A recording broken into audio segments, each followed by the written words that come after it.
My name is Jason Matyas. My wife and I have 7 children between the ages of 15 and 5, and we're a gardening family. I've been gardening since I was very young, and today we grow most of our own food and also have an heirloom seed business called Seeds for Generations. I'll tell you a little bit more about later. I grew up in Southern California where there's a 9 to 10 month growing season, and I was pretty much always in the garden even from an infant, as you can see there from the picture on the left. Now with my kids, I'm raising them in the garden as well and teaching them how to grow their own food, to appreciate real food, and have the skills that's needed to provide for themselves and their families. Now we live in the mountains of Virginia on a homestead in what I think is the most beautiful valley in all of Appalachia. We are very fortunate to call this beautiful place home. We not only grow big gardens, we have lots of animals, and are just very blessed to have this beautiful place be our home. Our children in the spring are excited to get outside and get in the garden and work the ground and prep for planting. And by the time fall has come around, not only have we enjoyed lots of good food, but we're able to harvest the fruits of our labors, including things like potatoes and sweet potatoes from the garden, onions and garlic. And of course, in the late summer, we have a bit of a tsunami of tomatoes and other crops.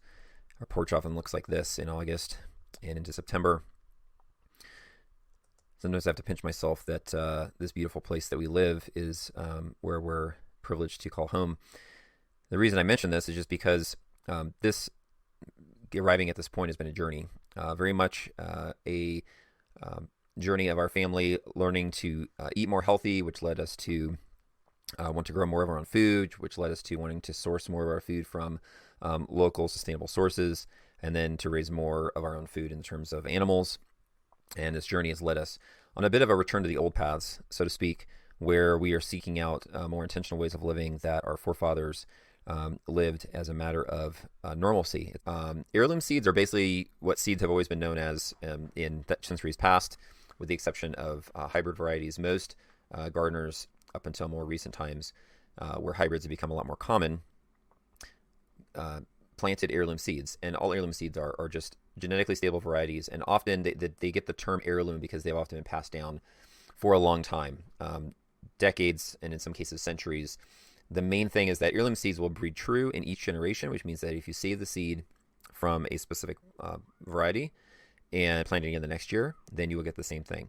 The one thing to note here is that this does not account for potential cross-pollination, which is the biggest threat, as I mentioned, with corn.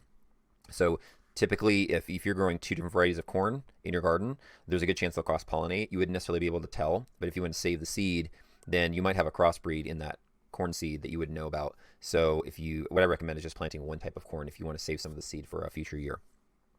But this is often a problem with any crops that are pollinated by insects, like bees.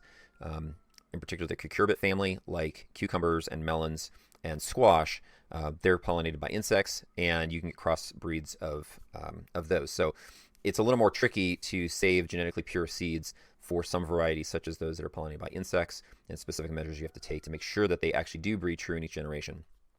I'm not going to go over the specifics of those for this presentation because that's not what we're going to be talking about. But just that you know, typically if you're going to be saving the seed from a particular plant, let's say it's peppers, as you can see my beautiful daughter saving pepper seeds here, those are going to be the same thing as what you save them from, the same plant. Okay, you plant them again the next year, they're going to be the same variety.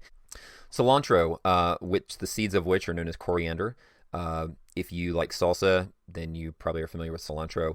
But cilantro is a kind of a unique superfood. Not only is it high in vitamin A, K, folate, potassium, calcium, magnesium, may lower blood sugar, and in particular, it's a chelator. And what that means is that it helps detoxify your system of heavy metals. You have to be careful when using cilantro because it's such a powerful chelator that if you eat too much, you could actually, because you're inducing detoxification of heavy metals from your system, it may make you feel, if you have a lot of heavy metals, it may make you feel really, really, really awful for a while because those heavy metals are stored in various tissues in your body are like coming out. So be careful, especially with when eating lots of fresh cilantro. You want to make sure that you kind of do it in steps and test how your body reacts to it, and you don't do it too fast. It also supports heart health, and it contains a compound that actually fights salmonella. So if you have, if you're sick and you suspect salmonella poisoning, you can actually use cilantro as a natural remedy to deal with that. Kale has gained in popularity over the past decade or so. Has some really good health properties, including being high in lutein, which is good for eye health, antioxidants like carotenoids, flavonoids, and vitamin K, calcium, iron, a whole bunch of other stuff.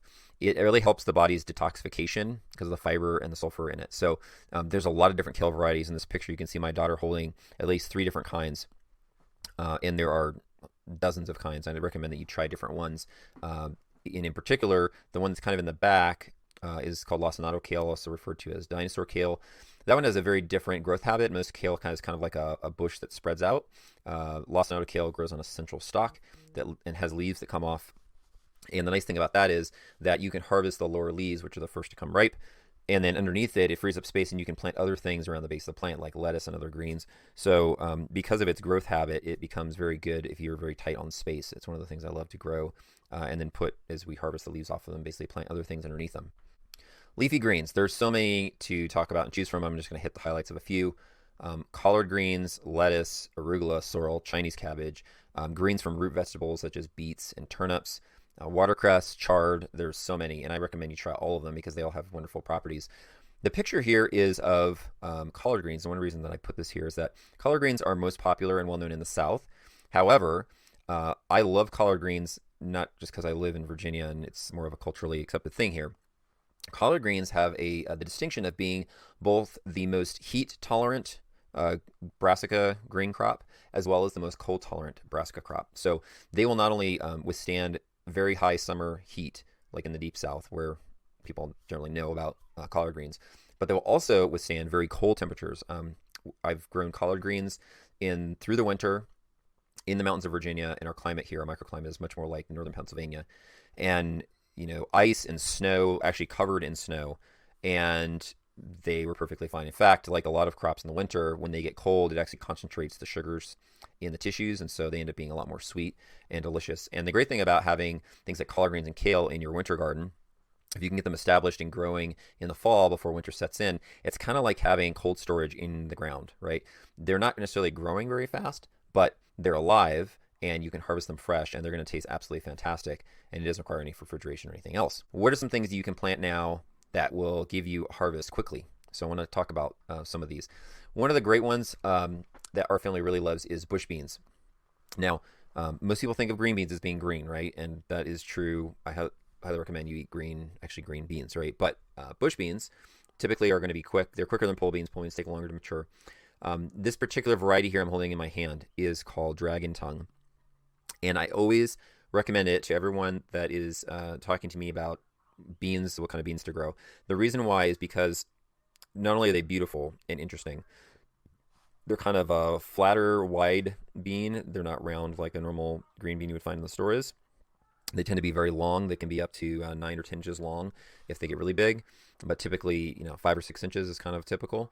And the biggest thing is that they are unbelievable producers. They will consistently produce 3 times as much as any other green bean variety that we grow, to be honest with you, including very common varieties like Blue Lake beans, which is one of the most common ones that people grow. So if you are limited on space, I highly recommend trying out dragon tongue beans because they are super great producers. And with beans, if you keep picking them, they will keep flowering and keep producing for quite a while. So if you can keep insects and other predators at bay, not only will they produce within 2 months, but that you can have a harvest for weeks on end if you keep harvesting them on a regular basis.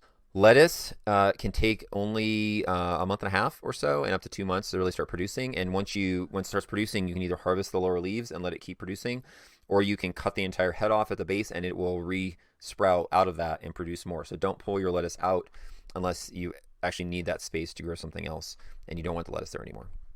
A couple of varieties I want to recommend. Freckles is actually the one on the left here. It's the green with the little flecks of color in it. That's less than a month to 2 months, and you'll have fresh greens from that.